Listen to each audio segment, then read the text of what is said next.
நம்ம மதுரை ஒத்தக்கடை பக்கத்துல 3.25 send லேண்ட்ல 2000 square ஃபீட்ல வடக்கு பார்த்து 3 பெட்ரூமோட வீடு சேல்ஸுக்கு அவைலபிளா இருக்கு.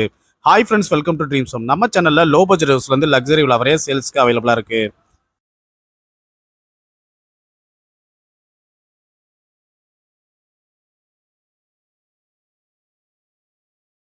கிரவுண்ட் ஃப்ளோர்ல ஒரு பெட்ரூம் ஹால் கிச்சனோடையும், ஃபர்ஸ்ட் ஃப்ளோர்ல 2 பெட்ரூமோடையும் ஹை சீலிங் மாடல்ல இந்த வீடை கன்ஸ்ட்ரக்ட் பண்ணி கொடுத்துருக்காங்க.